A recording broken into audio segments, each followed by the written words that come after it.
Zarena kanzir tu chu pathian ina Jerusalem temple Solomon sak chu muna chuan mi tena aman awa an hne na e ain puan turte an tongchai na ngai thatura Solomon ngin na e chu temple pathian hne na hlan lai lalpan an hne na min awani chon ka chang ang tia atiam thu te kha ril ruwa khan lo thar le ta sela amaro chu Ezekiel bung riat le bung kwa kan zirta ka chang khan Judai rama Judami bang te po kha bang alo bang te po kha pathian lam hoyet ne in an nu chon ta zo ka pathian nong kha lalpan min she to hle nem ti in an du to kin molekate an lo tra a ti chuanin ni pathian ma a te an lo kur ani ti te kan lo chiar to a ti chuanin bung ko na kan zirta kang khan chung pathian nung hoi san tu juda te chu khongai na tel mi lo ti hlum turin pathian in van tir ko paru an siam sheiten en chona tira ni ma selen chu mi ma chuanin van tir ko pakhat chin chia na nen lalpan tira chu van tir ko chuanin kha sual wanga lungai chapte e akha chin chia turin lalpan atir masani ti chuanin juda te bo chiat na sataka wanga lungai chapte kha thian in chin chia tira chung chu eng tin ma ti phallwa abag zong ama hoi san tu le melem biak na tluk san tu te ro chu pathian in khongai na tel lovena suat ta ti kan hmuni zanina kan zir tu chu tianga pathian ina zoda bang te po ati enge adu lo zong ti melem biak san tu te khongai na tel mi lo suat nuwa thil thlenga hi kan en tur chu ni a hei zorama thil thleng tur ani dona wangin ngun takin kan lo shedo ngai thadon nia Ezekiel bung som chang som pariat hi zanina pathian thocha kan ngai thak tur chu ani abung pum pui hi kan zir don lowa chang som pariat chau hi kan zir tur chu ani Ezekiel bung som chang som pariat tin lal paro pui na chu in pui kong ka chung achang chuan achua ka pathian in kha in reng atiam na chang khanin an rin lo awang le amma an hoi san ta ka wangin achua san ve thu kan mutani cherub ho chunga chuan ading ta a lalpana thu thiang kan sia te kan za tan mal som ro se eng vainge pathian in kha temple kha chua san kan ti chuanin a kha temple a pathian chi bai pathian nung chi bai buk tu te na pathian an hoi sana an nu chona wang khan pathian point akal san ta ti kan muni tun lai hen kan en chuanin biakin veng tin mai ro pui tak takin kan sa nima selena chunga hen tharau thiang himi zalen tak takem le chu chu kan ngai to hi van ngai em biakin lian tak mai chu voi khat kapute a tu na chon lalpan ne na achol ta ni chu i chumi na motor khat lai hian biakin chung hi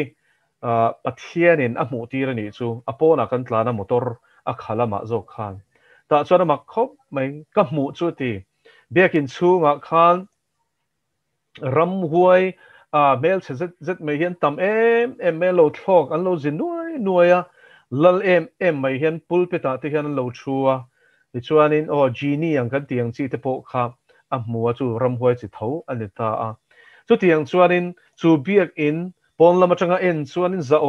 tak a lang si nal tak mai si kha a chunga chuanin setan le ho te kha an lo zin nuai to ti khalal pan a mu ti rani chu rei to ni chu kum sang ni le pasari nge pariat borvel dei thil kha ani ta ni voini hian ka soidu chu tiang chuan lalpan i aizola ko sang min tir na hian tharau sual zalen zia hilal pan min mu ti na sa to lo to kani chu tharau mi ta chang lo chona fia lo ani tero unau teu chu vai ni a hian eliza chuanin achia hlo ta na amit pathian ti men sak adilang sakang khanin vai ni a hian kan mit hi amen hi van ngai em tero he zorama hianin o mel ma pa hi kan van vul lian em ani la chu ta chuanin tunge mo phurta pathian em mi teu lo chu biak in a lalu tu te chu keima ni kan ni tat mi ni tero e ruk na suma biak in saka khaninga ngen zalen lo le mang le e ruk na tho lom ron lu ta kha eng wangin nge chung tharau sual te chu ati zalen lawang le chu tiang chuanin mitam tak chon tu na chuanin hei pekin chung nge hian sa da mua man nuai nok ri te hi ka mu fo mai ni ati ra chan ko oi lo maro chu fin fia nan tong trai lai ni maro chu kam meng ani ka ti dik chu ka ti chuang lo ma selen ka fin fia do ani chu ta chuan mo chu tiang sa da nuai chu reverend ani chu biakin chunga nuai nok voi khat mai po ti lo ari hi ka shefo mai ni ti chuanin mobile phone te kan la lut a thil chop pui e kan zuk le muam thil te kan la lut ta biakin chunga ti po hi tam tak chuan an hre to lo sa da te kan soi to a chu wangin chung chu biakin hung chung nge ya chuanin kan la lut ngam tlat to ani voi nia hianin chu lo po chu engin nge kan ti bor banang te ro e ruk na sum asak biakin hing za nge niang bon lamalan chuanin en mai chuan van ro pui em te ro ta chuan voi khat chu lalpan a ko shan hing ka soi don do wa chu ta chuanin thu soi na hun min pe a ta chuanin chun fellowship ania thu ka soi lai chuanin lalpan he thu hi puang turin mi te tlak me ni chu he biakina nge hian nakina chuanin mei chia te hi China sipai te chuan an lapong sual don ti hi puan angai ta ni chu hreom ka van ti em ma silal thu ni sia ka soi lo ngam bok si lo wa ti chuanin ka soi ta ni chu voi ni hian kan sia tur chu mo heng biak in te hi pathian tharau thiang lim zalen na ko shan hi mo atlem to lu tuk ti hi lo siang cheu chu mi she tur le soi thei tur chon lalpan mun sang sanga rong bolin min tir tho chu vain chu nga chuanin ram huai zalen ziate pathian thu oi tak shuai tu an tlem ziate kan beram pu upale rong bol tu ti singa pastor ti singa tharau mit meng an tlem si ziate an lo chu ka ti lo an ma sen tlem ani tharau lam thil she thiam hian van tam tlem em chu ta chuan lalpan thil pakhat soi le tai la biakin pakhat chu satanic hoin an lo suwa samani an biak in chunga khanin cross te khan letling in an lo da pulpita te khanin ti chuanin an lo ti bor bang na sakhop maya ti chuanin he ta ram huai an be the na turin banga te khanin I satanic sign te khan lo zia ka kan va thlen me chuan an lo nuai re to ani chu biak in chu 10-5 angai ni ti lalpan kan naw te ria tir wangin thu oi takin lalpan chu tiang thian fai tur min tir ani chon min thuam bokang kan naw te chu lalpan not re effect to ma sela an zia na lai kha mu tir feka ma selain upa te kha kan deal ta goshen committee nen kan thua chu tiang kha tiang chu nia kan ilalpan thian fai tur min tira enge in rem tm kan tia committee kan deal thlapani kan ngak renga ti chuan tlai lama chon biron phona a chul kan ti lo keima nin kan ti mayang anon ti ta ni chu tiang chuanin pathian biak in chu I enge 10 thiang lim kan du po khanin min phal sak ta lawani chu ta chuanin an thi sen mo kan phur to love ti turalal pana min tir na chon kan kalani ma selangin an phal lo wangin kan ho ta a ti lui naum lawani te ro pathian rama hianin u naw te chu tiang chuanin chung upa ti zinga chon pakhat mit menga omani kan thu soi omzia sia pakhat chu om ve ni chu ma se bag zong chu ti sadana upa ve ringot thian tam to ni tuna hian ka soi lu chu zorama hian chu tiang upa le rombol tu pastor khinga tharau mit meng si lo ni na vuan ringot sa khuana ngamin shuai tum hian tam lu to chu vain vain ni hian lalpan zo ram hi asiam thar le don kan biak in hi mo pathian chen na ni to lo wangin China sipai te nan du to ka kan mei chia te kan no pangte an pong so na turatan hian lalpana pe phal don ti hi hriang u Israel a khan ki le ta ila Judai Jerusalem a chuan kan hria lal Solomon a chuan pathian temple a saksaka kha temple sakpo khalal pana van du tui em chero lal Davidain sak adu photani pathian ne na dil ngong ani ma sorin lal te bu le chronicles kan chia chuan pathianin nangjong thisen chuam mangini atia a sakpo phal lawani lal pana van du tui te re em ka thin lungang pummi ati lal Davida nge po kha thisen chuam mang ani awangin raldo mi ani awangin I lalpan a kha a temple thiang thema biakin thiang thim ka sakaphal lawani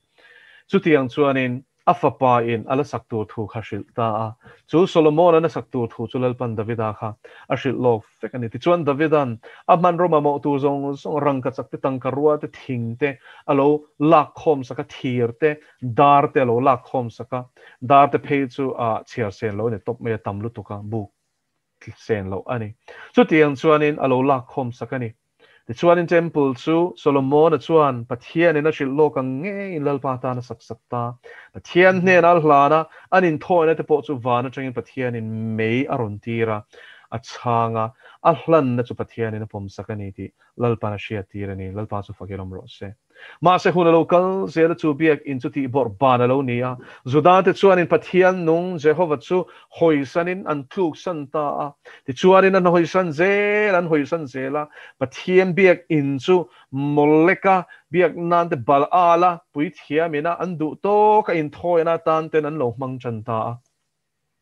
chu tiang pathian biak buk thiang lim ti bor ban le ti kholova a ta ka wang chuan a to pa chuan tuna kan chiarang khan Ezekiel a bung som chang som paria ta kan hmongin pathian ro pui na chuan chu in chu akal san ta ni tuna hian Mizoram hian biak in za hi nge pathian ro pui na hian chin san tong o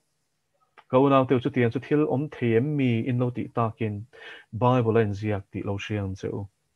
Solomon bia kin khalal panani le akal san nuwa khane nge ni building satlia ane ve mai pathian in akal san to chu engin nge luwa khat thin sola nu na tang khana van chiang em tero Samuel a pakhat na bung som le paruk chang som pali a chon he thu hian ziak ani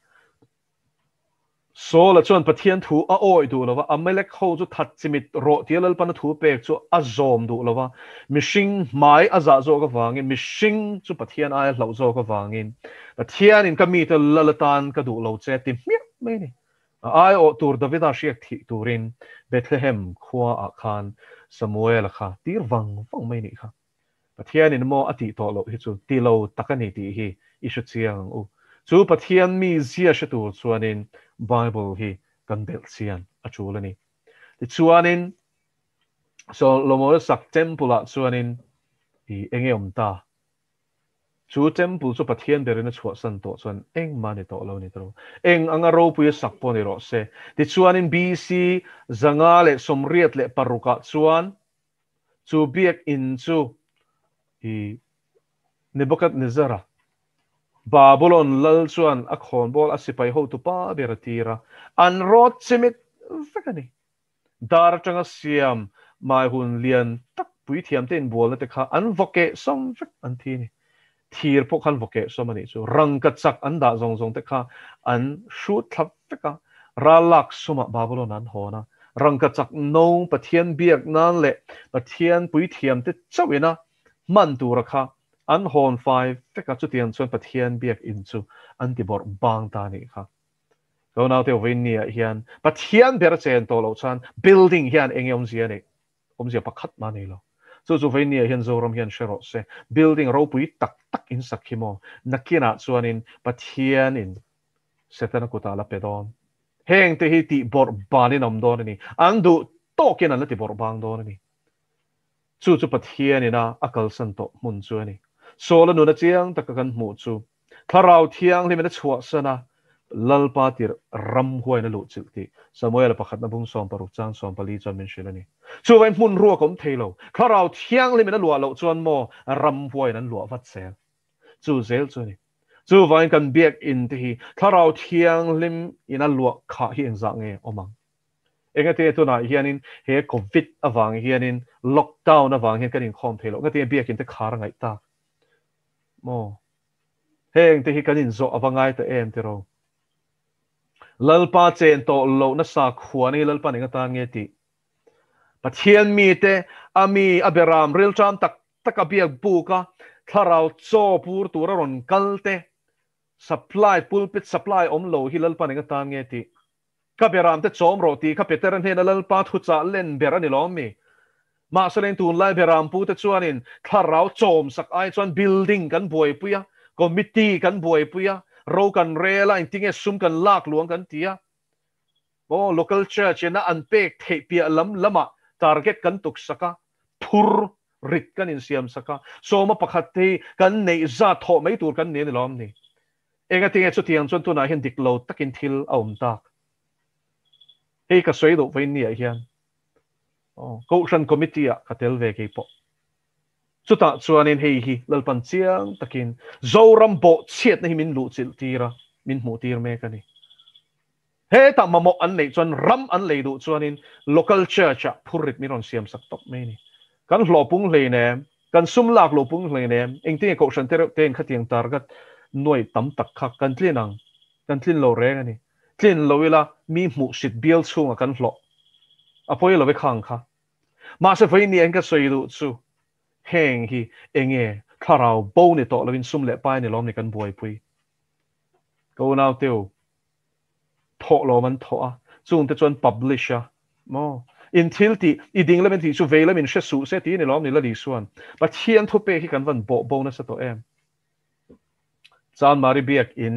nuai sum don na mun puyan siam lai khan ka van ngai mo tak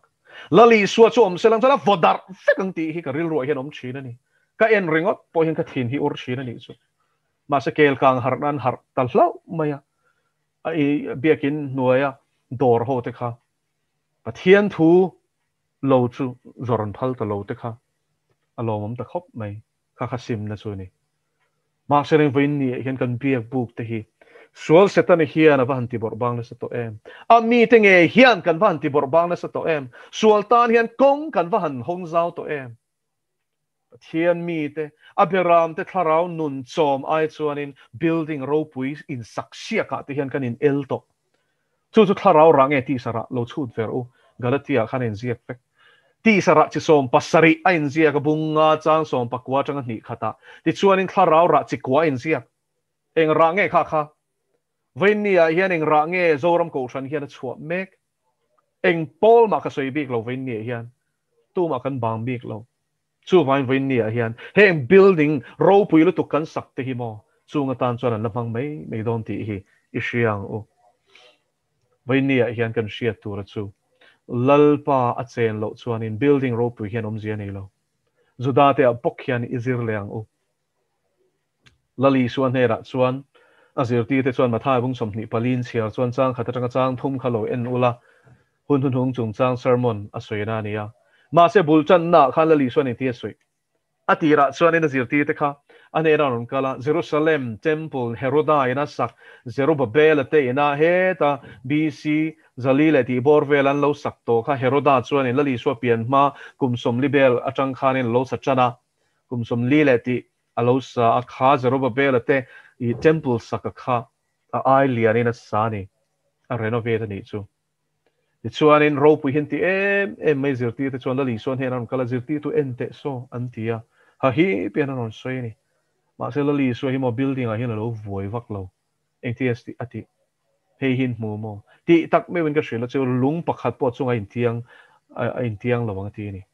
chu edi som thum bor vera soi ni ya edi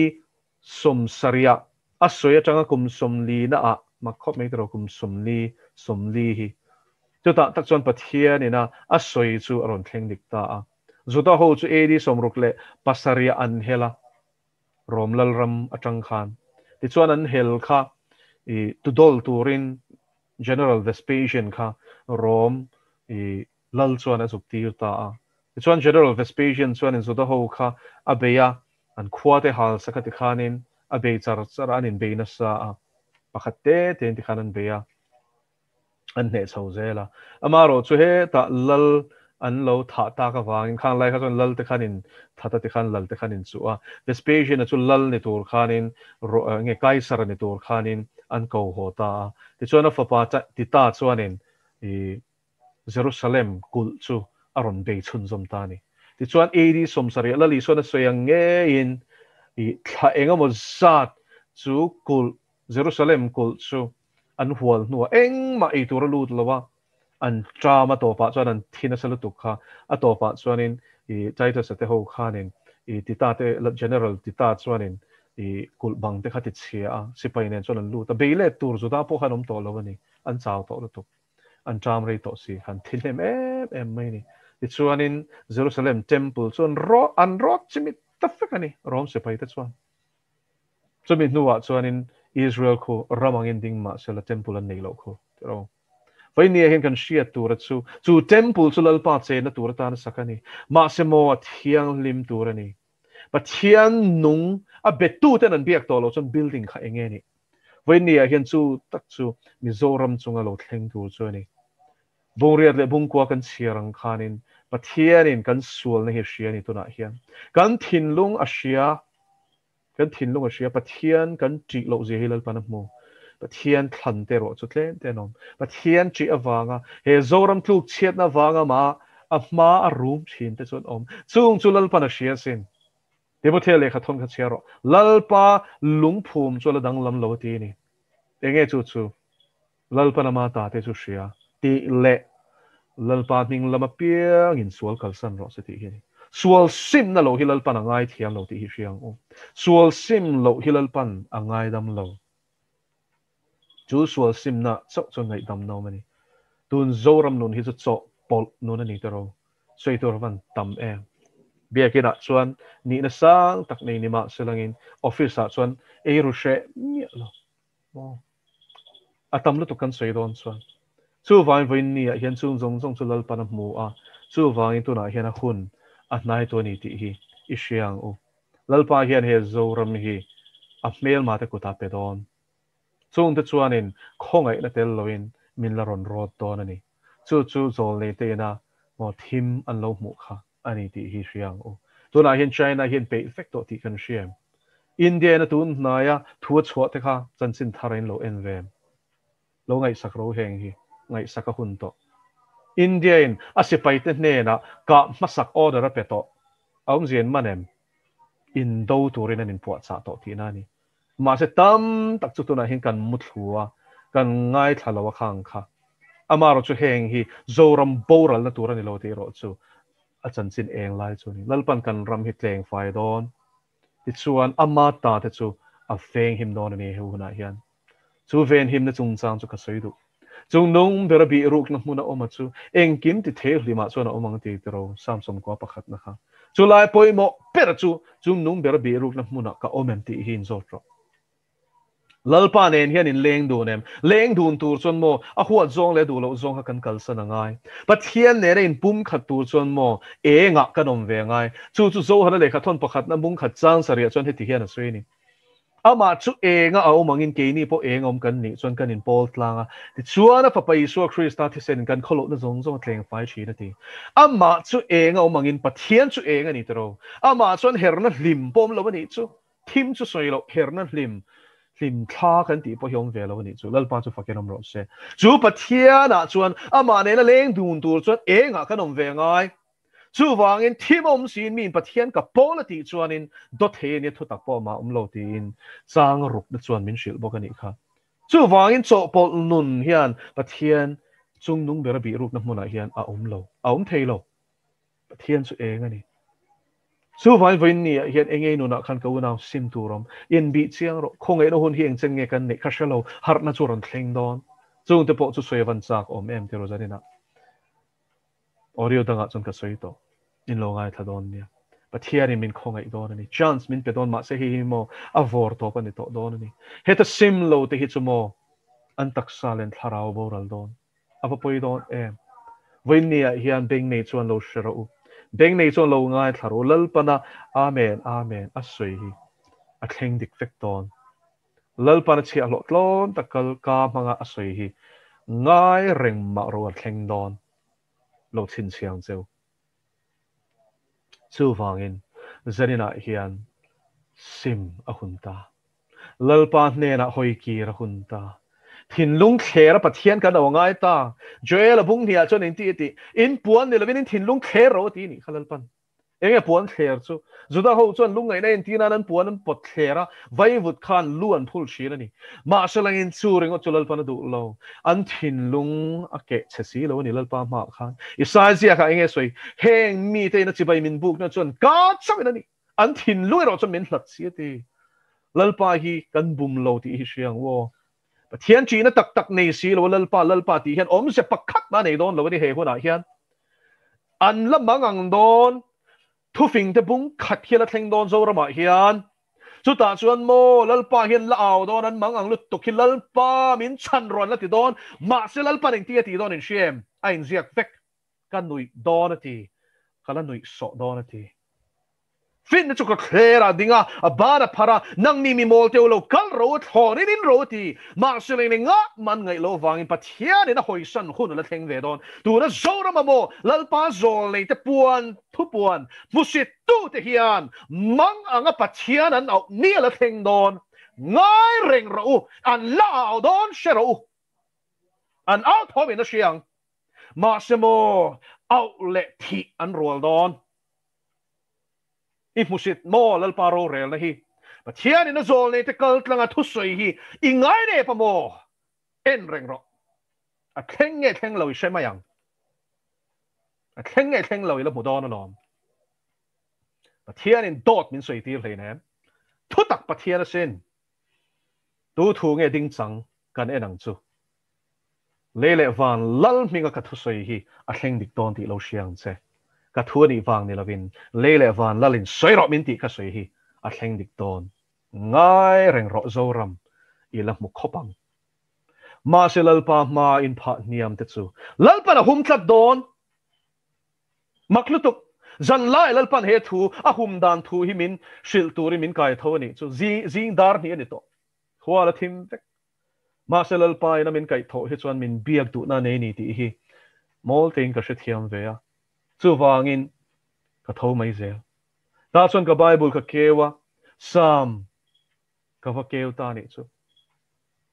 sam song pasari na chang riat chang kwa chuanin in ti in zia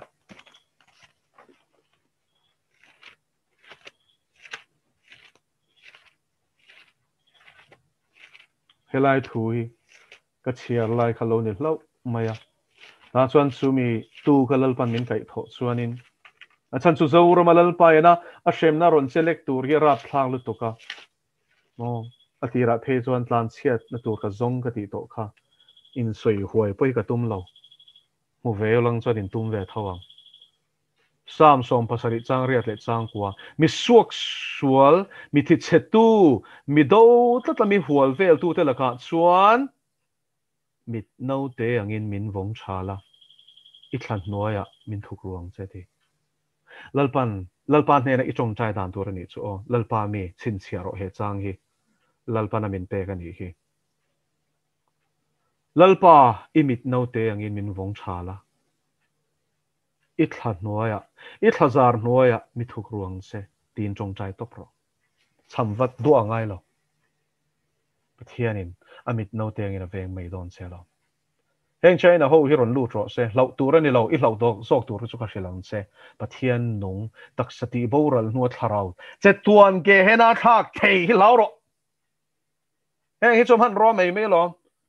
ati tur a tir an ti to nu chuanin a pe chuak le mai don chu ni mai a man ro mai men ni mi suak sual pon ni thalo ta na ti kha pathian in engkim a mang thei chu van zoram simro ti ro i sim du lo ti ro har na ron ti ra ti ro ma selain pathian en khoven thlang zok zel ti ro tu na chuan mo i chung thu hi rel fel to mene tekel uparsin bukini om zoram i kling to lo lalpan i chunga ro rel fel to a ro re na execute turin china in pe to ti siang che eng ti ka ngen luang ani to an lu don em ti a hian boy su India hian an shia truk na hi rei to arukin arunachala i long manga in kar kai ngai na le sei lu tuk tank podol zo kilometer som pakhata seyan sa pop maya ma sen set lai lu tuk china in ralrin na hi rei to lu tuk heng zong hi pathian rem ruat na le phal na hnuai veka thleng don ti siang che Israel marlal ram chu pathian ina dim lawa Assyria nam rong a khoi ti rang khan zoram hilal pan a khoi ti adon Assyria ho nun ron zen shedwen no sen hi vanan vora an chema chuanin an lo dong bur chata no sen tap chu top mia an ho dur kha khanin nom chen dan chu no sen leinat na po nei lo nam kol sen engang mi nge ni heng ho hi pathian om ring lo 80 stan ni poi sakan nei don lo ti siang che mi pan sei don lo mi chen sei don lo pong sol vek don ngun takin ngai tharo heng hi thleng don thisen hi mo luang nge ngui don an tha bang te chu ram nuai an tlan chia ni pon an tram thi don tho tho ei tu ram don lo heng ho yan ei zo vek don adot le tram an pum pel ani chon shi mang talin lalpan ati hlum don chuta an la thilo ani po in ram sakol mangin lalpan aswat don tho tho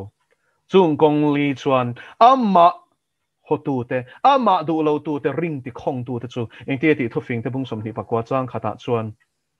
voile khata ti tle no mang ti dam nam to long ti lai khani ram huai min be ni chu lalpan min chan the lo mi suale min do ni pon min be ni pon lalpan min chan the ma se lalpa berina min do to chuan tuinge ku ta min chan dama tu ma chu wangin Hebraya chuanin pathian nung ku tatluk chu thil rap thlak takani ti hi aum zia zora mena she thoi don pathian kan musit mo athupuan te enga ma kan ngai lo mo asoi zong song he hlem chwa huna ala hriang zoram hian ma se lalpa chi tu teul hlau su nang ni chu pathian in aveng don cheu pathian in maktakin hum don cheu in mel mate mit ahuna chuan elisa mel mate surya sipaya ma hual tu te mitati del sakang khan an mai nom reng ponan mudon lo cheu mak te me ni pathian e ti thei ni chu chu bible en zia ka lo sodom khwa lalpana ti chia don khanin vantir ko ten lotan po potluta sodom kho mi pui sual lu tok mit ti del tu khatung e pathian tho sin an ma kong kharom rangan mu thei lo chu vai lalpana mit no tengin ama chi tu tak tak te chu sia chu en tun huna hian mo pathian sia ni loin pathian mi sia ini kha poi mo don lalpan a sheve chem lalpan a sheve chem pathian la ka in titlang nel ringot thing tan ma lalpan a ngai lo a mi sia ni ngai don he huna hi chuan chung te tan chuan khoya ma hian lop na turam lo lalpan en ko lang cheu loin buat se lok chiam chiam po khatum su engte nom don pen shelo ei tur te khoya nge kala ngai mo ram huai te kan na tlan don em ka shelo ma se karina chu ka sia chu chu ni mai i sia chian tur i so hi sia la tok ama nen leng dun la ni ti na thu oi la a huat zon sual kal san la a tok a tam lo a thian thu oi hi ni mai chung te tan chuan he hun hi a la om reng lo ti ro kan she don nia a thian thlamuan na chu ama chi tu te hne na om ro se pana thu kan ti ri kan za ta na som ro se